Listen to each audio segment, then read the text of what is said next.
The Great Hall of the Galactic Council was the largest building Marsh had ever seen.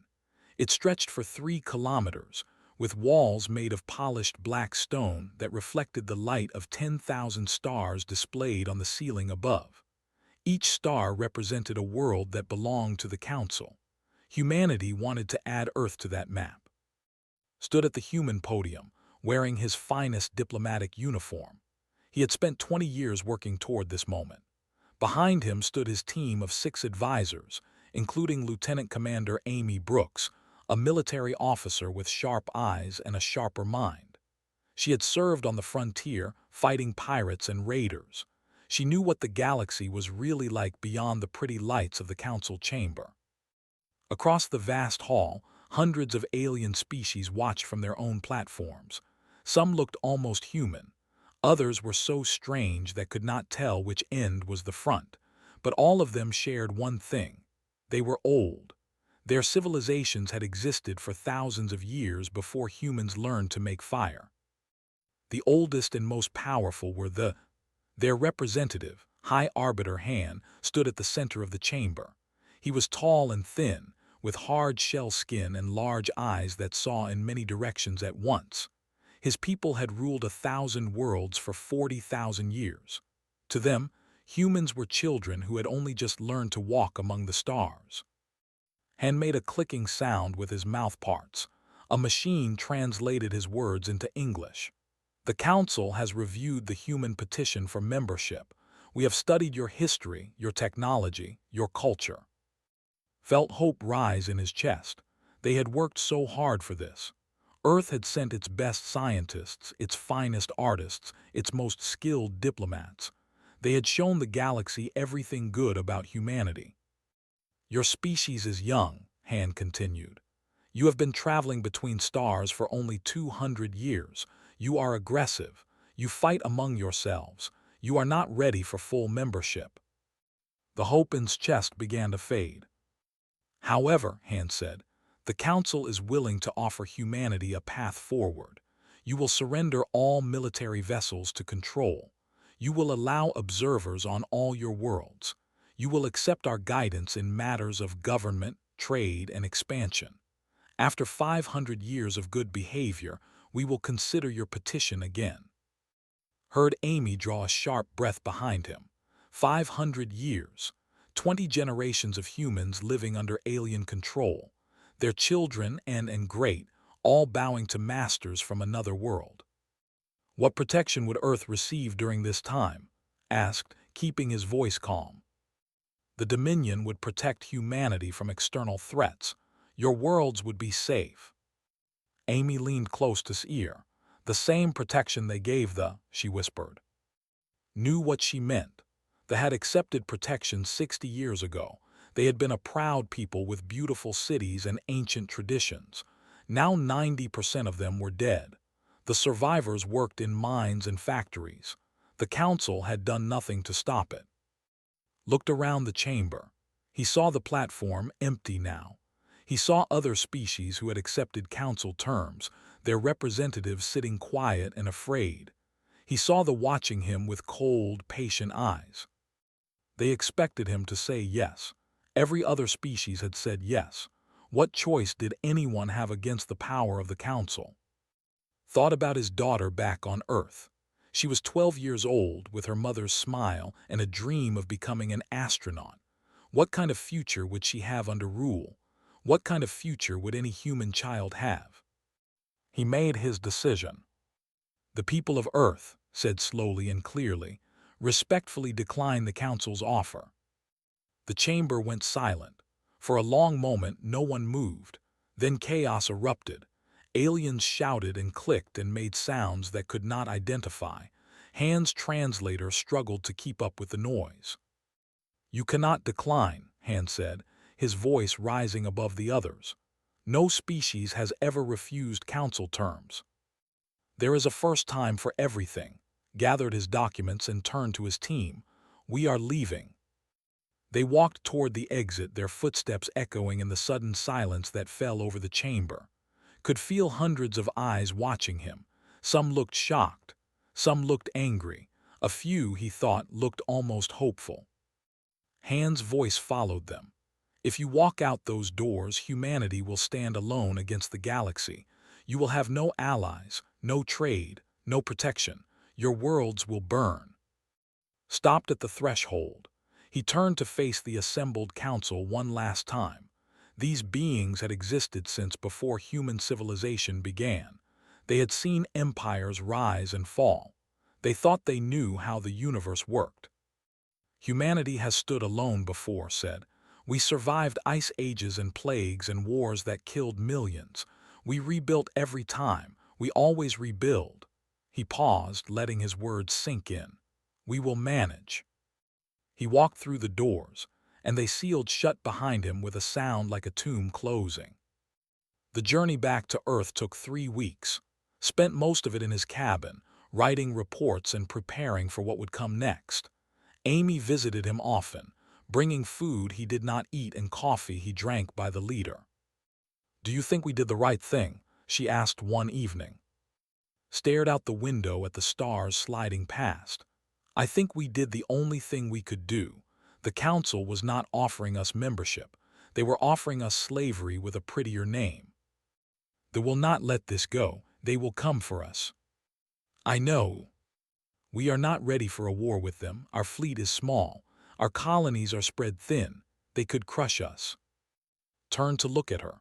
Maybe, but I would rather die fighting than live kneeling. Is that foolish? Amy was quiet for a moment. Then she smiled just a little. My grandmother used to say something similar. She lived through hard times on Earth. She said that freedom is not free.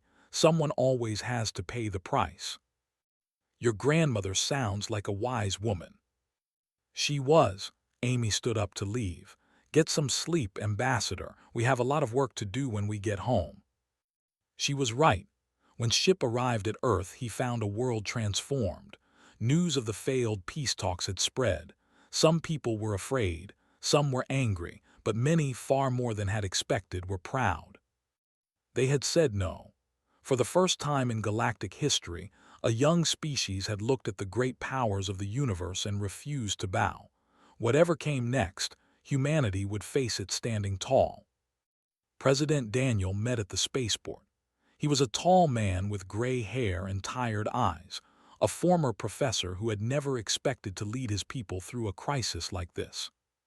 You did well, the president said, shaking his hand. The council gave us an impossible choice. You chose the only option that let us keep our dignity. They will come for us, warned. Han will not forgive this insult.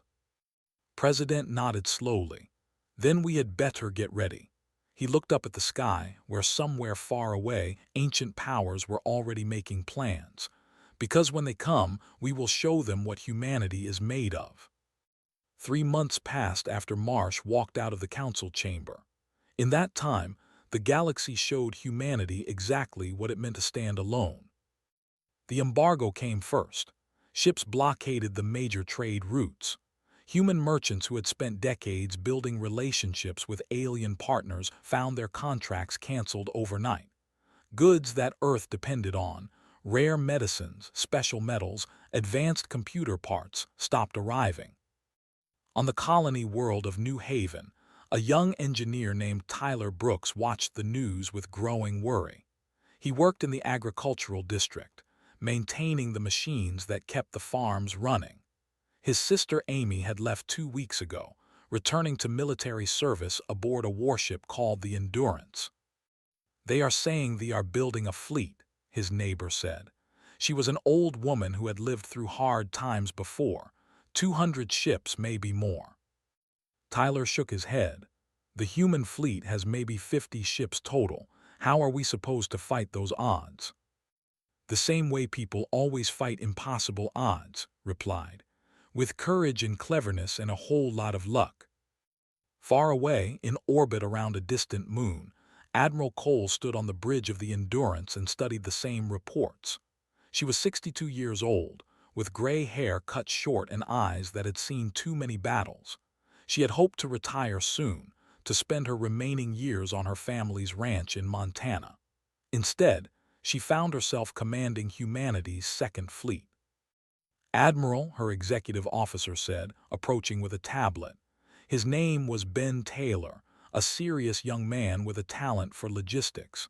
Intelligence confirms the fleet at the threshold. 200 capital ships plus support vessels. They could reach our nearest colony in 6 weeks. Took the tablet and studied the numbers. 47 human ships against 200 enemy vessels. The math was not good. What about reinforcements from Earth? She asked. The First Fleet is defending the home system. They cannot spare any ships. Nodded slowly. She had known the answer before asking.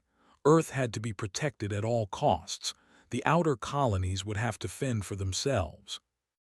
A young officer approached and saluted, recognized her immediately. Amy Brooks, the military who had been present when Marsh rejected the council's terms. She had requested transfer to the Endurance specifically. Lieutenant Commander Brooks, reporting for duty, Amy said. Welcome aboard, shook her hand. I read your file. You did good work at the council. It was not your fault they were not interested in fairness. Thank you, Admiral. I am just sorry I could not do more. Led her to the tactical center, where holographic displays showed the positions of human forces across their small corner of the galaxy. Red dots marked enemy contacts. There were a lot of red dots. You can do more now, said. I am making you my tactical planning officer. We need fresh ideas, creative solutions. The old ways of fighting will not work against these odds. Amy studied the display, her mind already working through possibilities. She had spent years learning about alien tactics and strategies. They were powerful, but they were also predictable. They had not faced a real challenge in centuries. They had grown comfortable. They expect us to fight the way everyone else fights, Amy said slowly. Direct confrontation, trading shots until the weaker side surrenders or dies. And you think we should do something different? I think we have to. We cannot beat them in a straight fight, but we can make them bleed. We can make every victory cost them more than they expected. We can make them wonder if conquering humanity is worth the price. Smiled grimly. I like how you think, Commander. Get to work. On Earth, President Daniel convened an emergency meeting of the United Earth Parliament. The chamber, usually filled with arguments and political games, sat in tense silence as military leaders presented their reports. The fleet will reach our outer colonies within 6 weeks, General Chris Morton announced. He was a stocky man with a soldier's bearing, chairman of the Joint Chiefs of Staff. Our forces are outnumbered 4-1, possibly more. What are our options? The president asked. We can evacuate the outer colonies, pull everyone back to the core worlds, and prepare a defense of Earth itself. Or we can stand and fight at the frontier, slow them down, buy time for our shipyards to produce more vessels. Foreign Minister Laura spoke up. The second option means sacrificing thousands of soldiers, possibly millions of civilians if evacuations fail. The first option means giving up half our territory without a fight, General Morton countered. It would destroy morale. People would lose hope. President rubbed his temples. He thought about all the lives that depended on his decision. The farmers on New Haven, the miners on Horizon Station, the families who had built homes on distant worlds, trusting that Earth would protect them. We fight, he said finally. We fight for every colony, every station, every piece of ground.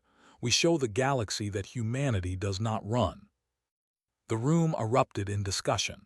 Plans were made, orders were given, resources were allocated.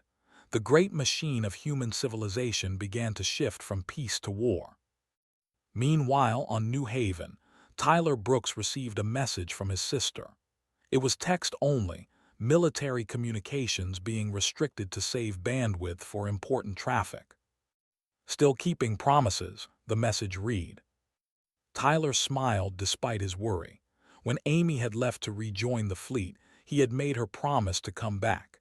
It was a silly promise, the kind siblings make to comfort each other, but somehow, seeing those words on his screen made him feel better. He wrote back immediately, "Stay safe, we are counting on you." Then he went back to work, fixing the machines that grew the food that fed the colony. It was not heroic work, not like what his sister was doing out among the stars, but it was necessary.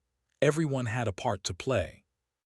Back on the Endurance, Amy worked through the night, developing strategies and running simulations. She thought about their 40,000 years of dominance, their unshakable belief in their own superiority. They had never lost a war. They had never faced an enemy who refused to give up. They had forgotten, if they ever knew, what desperation could do. Humanity remembered. The old stories, the histories of wars and struggles that had shaped the species, were not just tales from the past. They were lessons. They were warnings. They were proof that even the strongest enemy could be defeated by those who refused to surrender. Admiral Cole found Amy still at her console, as the ship's clock showed 3 in the morning. "You should sleep," said. "I will, I just want to finish this scenario first." Amy pulled up a map of the Horizon system, where the first attack was expected. "I think I have an idea." Looked at the display, at the careful positions Amy had marked, the trap she was planning. It was risky. It was unconventional, it might just work. "Show me," said, sitting down beside her. They talked until dawn, two women planning a battle that would decide the fate of worlds. Outside the ship's windows, the stars burned cold and bright, indifferent to the small creatures who fought over them. But those small creatures had something the stars did not. They had hope. They had determination. They had each other. And sometimes that was enough. The attack on Horizon Station came at 3:47 in the morning, station time. Most of the 3,000 miners and their families were asleep when the alarm started screaming. Captain Gregg was not asleep. He stood on the bridge of the destroyer Valiant, watching his sensors and waiting for the enemy he knew was coming. He was 41 years old, with a wife and 2 sons back on Earth. He had joined the Navy because he believed in protecting people. Now he would find out if he was good enough to actually do it. "Contact," his sensor officer reported, voice tight with fear. "Multiple ships dropping out of hyperspace, 32 signatures, all." Greg felt his stomach clench. His force consisted of 4 human destroyers, 4 ships against 32. The math was very simple and very bad.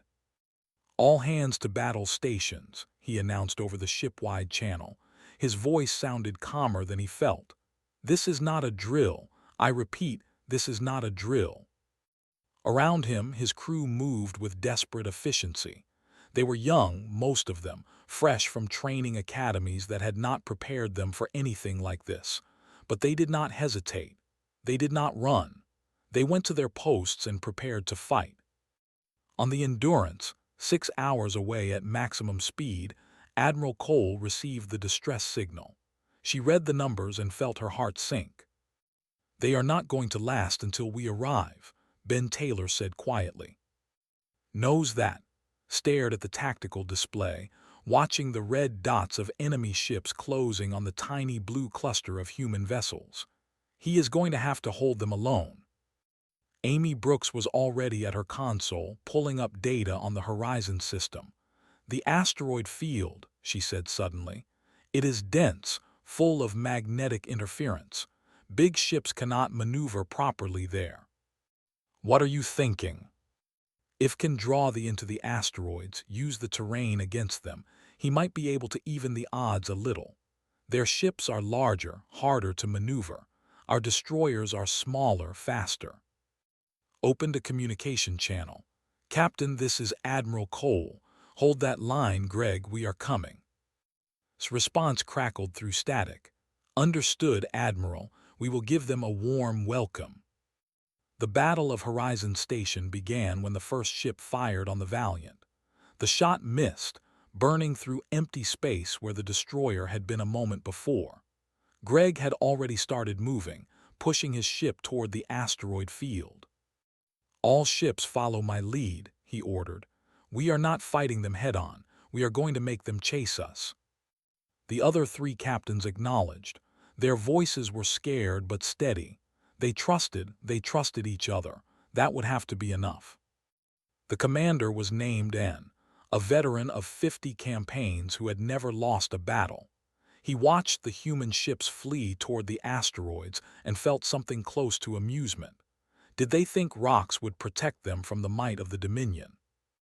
"Pursue and destroy," he ordered. "Leave none alive." His fleet surged forward, confident and hungry for blood. They were the masters of the galaxy, heirs to 40,000 years of conquest. These humans were nothing but insects to be crushed.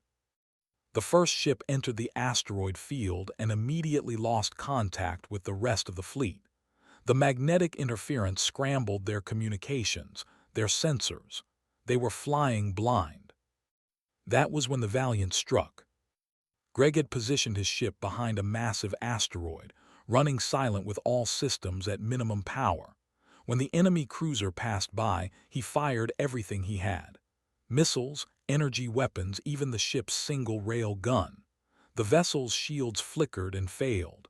Its hull cracked open, spilling atmosphere and bodies into the void. "First kill," Greg announced. "Move to position 2." All around the asteroid field, the same scene played out.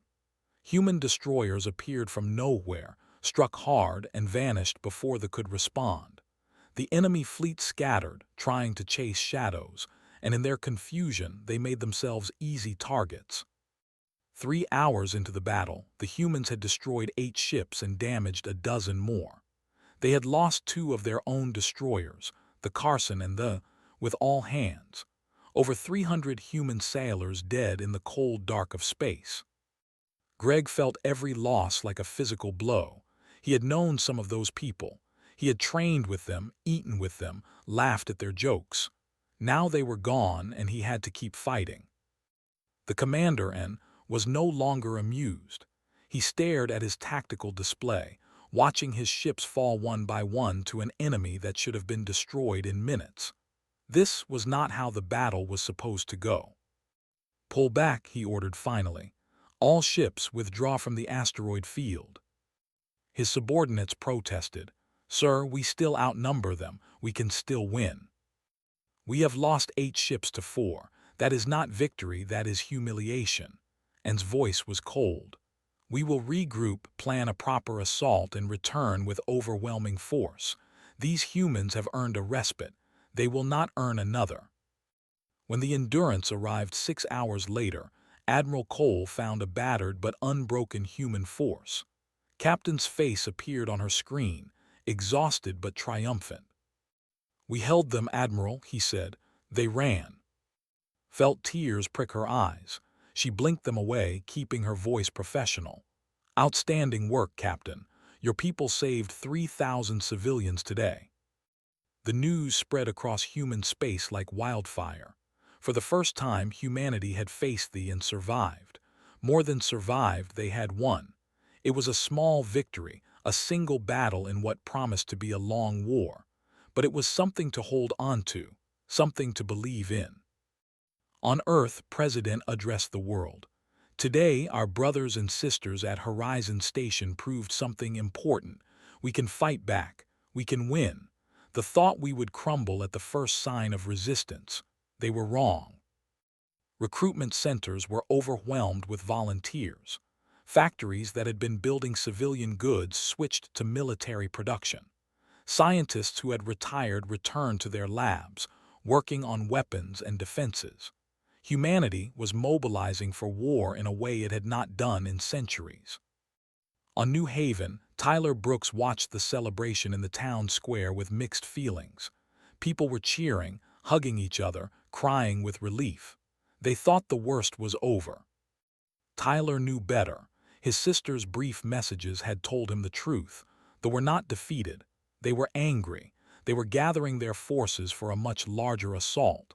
Horizon Station was just the beginning. But for tonight, he let himself celebrate with his neighbors. For tonight, he allowed himself to hope. His sister was alive out there, fighting for all of them. And as long as she was fighting, Tyler would believe that somehow, some way, they would make it through. Back in space, High Arbiter had convened an emergency meeting of the War Council. The news from Horizon Station had spread to every corner of the Dominion, and the other Council species were watching closely. One small engagement, Han snarled, and suddenly these humans think they are warriors. They are insects, numerous perhaps but easily crushed. They killed 8 of our capital ships, Admiral, and noted carefully. Our analysts underestimated their tactical abilities. Then we will not underestimate them again. Han pulled up a star map, marking human colonies one by one. The full fleet, 140 capital ships, 500 support vessels. We will crush them systematically, world by world, until Earth itself burns.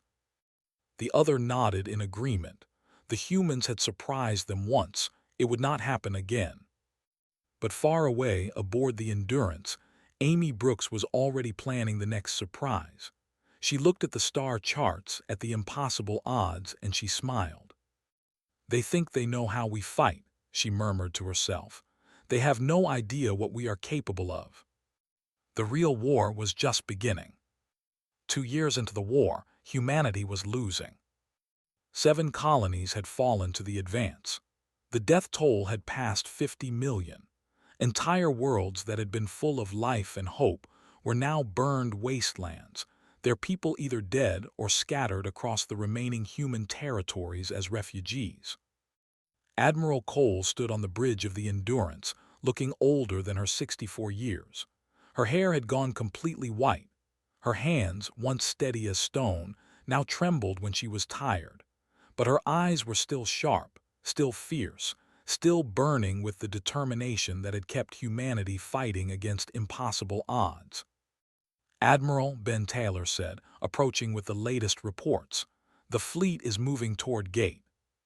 Felt a chill run down her spine. Gate was the hyperspace junction that connected Earth and the core colonies to the rest of human space. If it fell, the enemy would have a clear path to Earth itself. "How many ships?" she asked. 217 capital ships, plus support vessels. Closed her eyes for a moment. The human fleet had been rebuilt over 2 years of desperate effort. They now had 63 combat ships, the most they had ever possessed. It still was not enough. "Call a meeting of all senior officers," she ordered. "We need to plan our defense." Amy Brooks arrived at the meeting with dark circles under her eyes and a data tablet clutched in her hands. She had been promoted twice during the war, once after Horizon Station and again after the defense of Meridian Colony. She was now a full captain, in charge of tactical planning for the entire Second Fleet. "I have been working on something," she said when asked for ideas. "They expect us to defend the gate directly. Standard doctrine says we should position our ships to block the exit point, trade fire until one side is destroyed."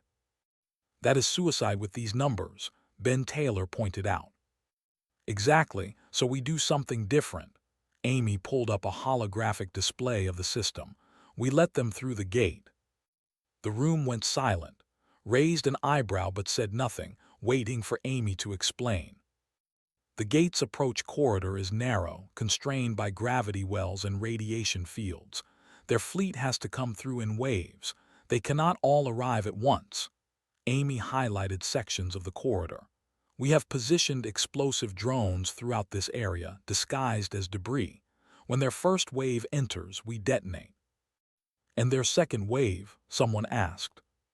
"Runs straight into our main fleet, which will be waiting on the other side. They will be disoriented, their formation broken by the explosions. We hit them hard and fast before they can organize." "It is risky," said slowly. "We will be fighting on multiple fronts. Coordination will be critical. If anything goes wrong, we could lose everything." Amy met her eyes steadily. "If we do nothing, we lose everything anyway. This way, we have a chance." The room was quiet for a long moment, then nodded. "Prepare the operation. We execute in 72 hours." The Battle of Gate began exactly as Amy had planned. The fleet dropped out of hyperspace into a corridor filled with hidden death. The explosive drones detonated in sequence, destroying or crippling 32 enemy ships before they even knew they were under attack. The second wave emerged into chaos, their sensors scrambled, their communications jammed. They found the human fleet waiting for them, weapons already charged. For the first 10 minutes, everything went perfectly. Human ships worked in coordinated groups, concentrating fire on damaged enemy vessels, picking them off one by one. 40 enemy ships fell in that initial assault. Then the adapted Admiral and, commanding from his flagship, recognized the human strategy and ordered his remaining forces to scatter.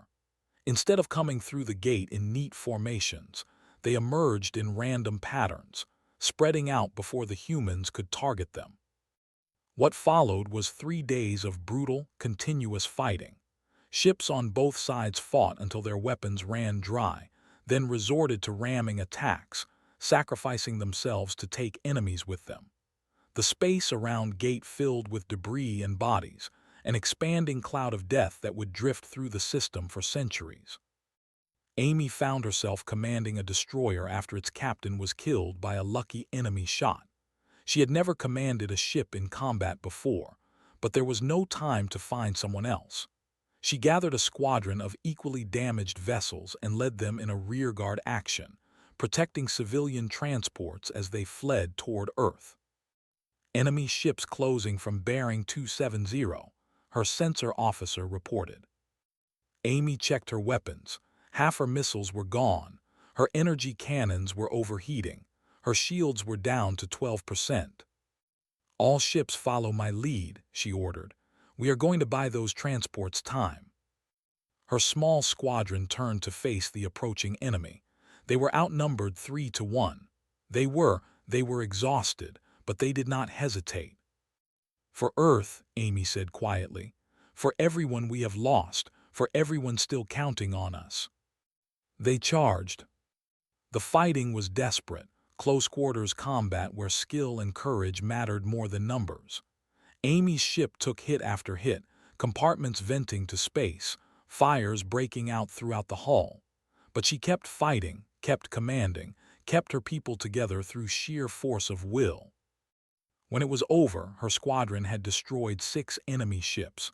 They had lost 2 of their own, but the transports had escaped. 10,000 civilians were safe because of what they had done. The Battle of Gate ended with the gate still in human hands. They had lost 87 capital ships. Humanity had lost 29. Neither side could claim a clear victory, but for the first time, the advance had been stopped. In the Galactic Council chambers, the other species watched the battle reports with growing unease. They had expected to crush the humans quickly and easily. Instead, the war dragged on, year after year, with no end in sight. They who had eagerly supported the campaign began quietly distancing themselves. The Tarn Federation started leaking intelligence to human channels. Even some of the older council members, species who had been allied with the Four, began asking uncomfortable questions. If these young, primitive humans could fight the mighty Dominion to a standstill, what did that say about power? On Earth, President convened a meeting of a different kind. The war had changed humanity in ways no one had expected.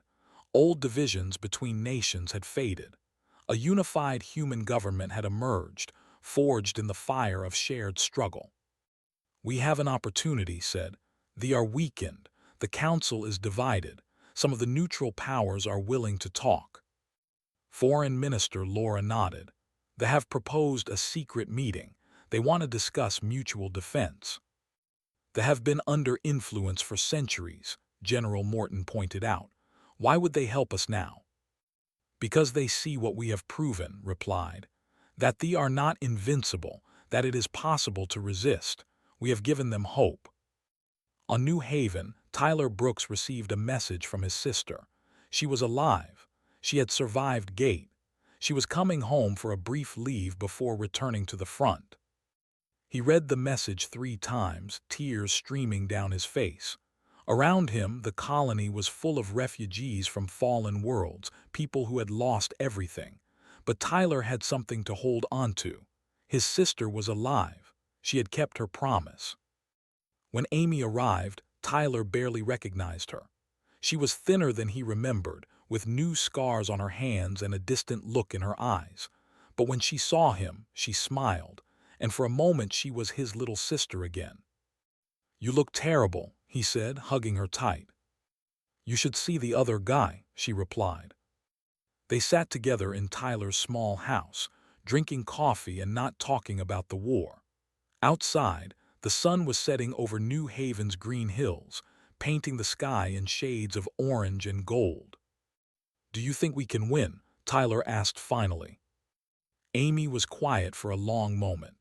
"I think we have already won the most important battle," she said. "We proved that we will not give up. We proved that freedom is worth fighting for, no matter the cost." She looked at her brother with eyes that had seen too much death but still held hope. "The rest is just time." 3 days later, she returned to her ship. The war continued, but something had changed. For the first time, humanity was not just surviving. They were beginning to believe they could actually win. The war ended 12 years after it began, not with a great final battle, but with a quiet surrender in a small room on a neutral space station. High Arbiter Han, the last of the old leaders, stood across from the human delegation. He looked smaller than Marsh remembered, his shell skin faded with age, his compound eyes dull. The arrogance that had defined him for so long was gone, replaced by something that looked almost like acceptance. Was 62 now, his hair completely gray, his face lined with the weight of all he had witnessed. He had spent 12 years leading the diplomatic efforts, building alliances, convincing neutral species to join humanity's cause. Standing beside him were representatives from the Tarn Federation, the Surviving, and a dozen other species who had formed what was now called the Free Worlds Coalition. "The Dominion accepts the Coalition's terms," Han said, his translator carrying exhaustion along with the words. "We will withdraw from all contested territories. We will pay reparations to the species we have harmed. We will submit to independent oversight of our military." Felt no joy at these words, only a profound sense of relief. The war had cost humanity more than he could measure. 300 million dead. Entire colonies turned to ash. A generation that had known nothing but fighting and loss. Victory had come at a terrible price. "The Coalition accepts your surrender," replied formally. "We look forward to building a future of cooperation rather than conflict." Documents were signed, hands were shaken, and for the first time in 12 years, humanity was at peace. Admiral Cole watched the ceremony from a viewing gallery above the chamber. She was 74 now, her body worn down by decades of service. Her doctors had told her to retire years ago, but she had refused. She had started this journey, and she would see it through to the end. Amy Brooks stood beside her, wearing the insignia of a rear admiral. The young tactical officer who had planned the defensive gate had risen to become one of humanity's most respected military leaders. She had fought in more battles than she could count, lost more friends than she wanted to remember. But she had survived, and she had kept her promise. "Do you think it will last?" Amy asked, watching the delegates below shake hands. Considered the question carefully. "Nothing lasts forever, but we have changed the equation. The old order is gone. Whatever comes next, humanity will be part of building it." Below them, former enemies mingled awkwardly. Officials, stripped of their arrogance, made careful conversation with species they had oppressed for. Human diplomats moved among them, building bridges that would have seemed impossible just a generation ago. On Earth, the news of peace sparked celebrations that lasted for weeks. President, now serving his 6th term in what had become a lifetime position, addressed a global audience from the steps of the Parliament building. "We did not seek this war," he said, his voice carrying across the planet. "We did not want it. We simply refused to accept that humanity was worth less than any other species. That refusal cost us more than we can measure, but it also showed us something we had forgotten about ourselves. He paused, looking out at the crowd that stretched to the horizon. People of every nation, every color, every background, united by 12 years of shared struggle. We are stubborn, we are resilient, we fight for each other, and when we stand together, there is nothing in this galaxy that can break us. The years that followed brought changes that no one could have predicted. The Galactic Council, once a tool of domination, transformed into a true cooperative government. Human ideas about democracy, individual rights, and fair representation spread throughout the member worlds. Species that had been oppressed for centuries found new hope. Tyler Brooks never left New Haven. He married a woman named Carol, a refugee from one of the destroyed colonies who had found her way to his world during the war. They had 3 children together, raised them in the shadow of hills that had been by fighting but were now green and peaceful again. Amy visited when she could, between diplomatic missions and fleet inspections. She had never married, never had children of her own. The Navy was her family now. But she always made time for her brother, for the quiet peace of his farm, for the reminder of what they had all been fighting for. "I kept my promise," she told him during one such visit, watching her nieces and nephews play in the garden. Tyler smiled. "You did more than that, you changed everything." She shook her head. "We all did, every soldier who held the line, every engineer who built the ships, every family who refused to give up hope. This was never about one person, it was about all of us." They sat together as the sun set over New Haven, 2 siblings who had survived the worst their universe could throw at them. The stars emerged one by one, each one representing worlds that humanity could now visit as friends rather than enemies. Far away, in the council chambers that had witnessed humanity's defiant departure, a new generation of ambassadors gathered. Among them was Marsh's granddaughter, Lucy, taking her place as Earth's representative. She was young, confident, and completely unafraid of the alien beings around her. A delegate approached her during a reception.